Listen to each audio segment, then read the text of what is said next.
Hi guys, welcome back to my channel. It's Sanjeev. तो आज हम बात करने वाले हैं क्वीन ऑफ टीयर्स के 7 और 8 एपिसोड के बारे में। अगर आपने फर्स्ट टू 6 एपिसोड नहीं देखे होंगे तो मेरे आई बटन में जाके ज़रूर देखें। एपिसोड 7, हेइंग को डिवोर्स के बारे में पता चलता है और वो टूट जाती है। दोनों की आर्ग्यूमेंट होती है। डॉक्टर बेक को बताते हैं कि हेइंग के ऊपर ट्रीटमेंट का असर नहीं हो रहा है। हेइंग डिस्चार्ज लेती है। बेक उसे ट्रीटमेंट लेने के लिए बोलता है। हेइंग बोलती है कि ट्रीटमेंट लेके फ़ायदा भी क्या, जिसका असर ही नहीं होने वाला है, और बेक को बहुत सुनाती है। दोनों में लड़ाई हो जाती है एंड बेक हेइंग को डिवोर्स मांगता है। फ्रस्ट्रेशन में आकर उसे पूरी सच्चाई बता देता है। हेइंग बेक के वर्ड से हर्ट हो जाती है एंड वार्न करती है, तुम मेरा गुस्सा सहन नहीं कर पाओगे। दोनों एक दूसरे को चैलेंज करते हैं। उनका ऑफिस पॉलिटिक्स दिखाया गया है। दोनों एयरपोर्ट से अलग अलग होते हैं। हेइंग का भाई और यून एक डील क्रैक करते हैं। ये देख के बेक को डाउट होता है। यून फिर से साजिशें करता नजर आता है। हेइंग की फैमिली जहाँ उनका डिवोर्स के बारे में बात कर रही होती है। हेइंग बताती है कि उसने क्वीन के साथ दुश्मनी ली है। मैं उससे आसानी से नहीं छोड़ूंगी। मैं उसके पीछे ऑडिट टीम लगाऊंगी। Computer, financial, documents, phone, account सब चेक करूंगी। वो किससे मिलता है, क्या करता है, सब कुछ ढूंढ के निकालूंगी। और कुछ इलीगल मिला तो केस फाइल करूंगी। आप मेरे मामले में दखल अंदाजी मत करो। ऐसी वार्न करके वो चली जाती है।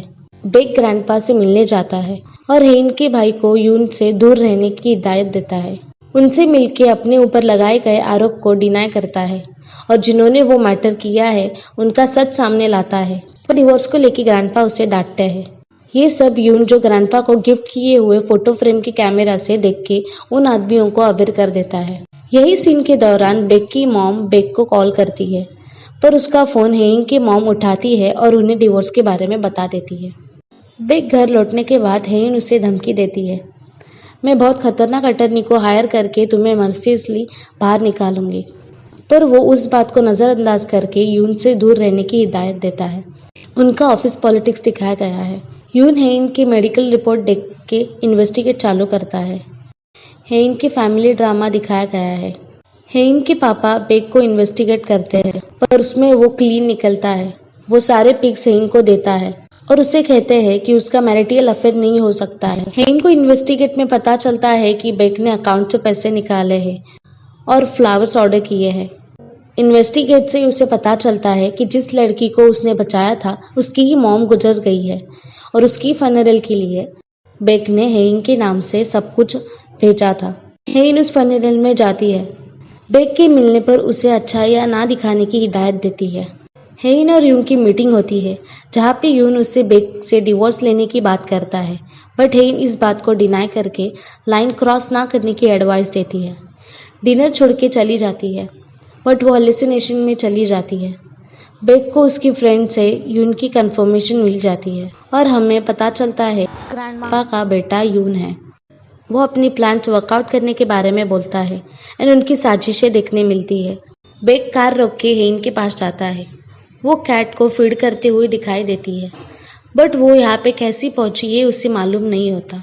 मेमोरी लॉस की वजह से वो पुराने बातें दोहराने लगती है। ये देख के बेक इमोशनल हो जाता है और हेइंग को गले लगा लेता है। एपिसोड 8 को स्टार्ट करने से पहले मेरे चैनल को सब्सक्राइब करना ना भूलें। एपिसोड 8, बेक हेइंग को रियलिटी में लाकर डिवोर्स और जर्मनी के बारे में बता देता है। दूसरे दिन हेइंग की अटर्नी विंसेंजो को लेके आती है। विंसेंजो माफिया है। वो इंसाफ ना मिलने पर मार डालता है। बेक का फ्रेंड ही उसका अटर्नी रहता है। दोनों में सेटलमेंट होती है। विंसेंजो बेक के डिवोर्स पेपर्स को खारिज करके उसके टर्म्स और कंडीशन से पेपर बनाता है। बेक कहता है, तुम कुछ भी लिखो, मुझे पता है क्या सच है और क्या झूठ। ये कह के वो चला जाता है। हेइंग का भाई किसी मुसीबत में फंस जाता है। बेक उसे उस सिचुएशन से बचा लेता है, पर यून अपनी साजिशों से एक डील करके क्वीन को फंसाता है। बेक उन्हें रोकने की कोशिश करता है, पर उसके ग्रैंडपा उसे जॉब से निकाल देते हैं। अंड बेक को लेके जाती है और उनका शक सही निकलता है यून और ग्रैंडमा के बारे में। दूसरे दिन ग्रैंडपा का बर्थडे होता है, तभी वो अपनी विल ग्रैंडपा के ऊपर कर देते हैं। बर्थडे फंक्शन में बहुत सारा तमाशा होता है। अंट और मोह का झगड़ा हो जाता है। वो घर छोड़ के चली जाती है।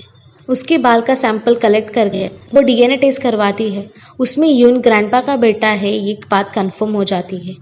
वही दूसरी साइड हेन की सिस्टर इन लॉ अपने बच्चे को लेके घर छोड़ के चली जाती है। बर्थडे पार्टी होने के बाद हेन के भाई को पता चलता है कि उसकी वाइफ घर छोड़ के चली गई है और उसे उसका लेटर मिलता है। ग्रैंडपा और ग्रैंडमा शतरंज खेलते हुए दिखाए गए हैं। तभी बेक का कॉल करके डीएनए सैंपल के बारे में बता देता है। ग्रैंडमा का पूरा कांड सामने आता है। ग्रैंडपा को पैरालाइज का अटैक आता है। सीन शिफ्ट होके हॉस्पिटल में जाता है। पूरी फैमिली टेंशन में दिखाई गई है। ग्रैंडमा की असलियत सबके सामने आ जाती है। सब शॉक में चले जाते हैं। उनकी कंपनी के शेयर्स डूब जाते हैं। उनका नाम खराब होने लगता है। वो सब चले जाते हैं बेक की फैमिली के पास। तो क्या लगता है आपको, क्या होगा आगे जाके? वो फिर से अपने फैमिली के राइट्स ले पाएंगे? ये देखने के लिए स्टे ट्यून गाइस। आगे ऐसे ही रिव्यूज देखने के लिए मुझे सब्सक्राइब करें और शेयर, लाइक, कमेंट करना ना भूलें। Will see you soon guys. Bye, take care.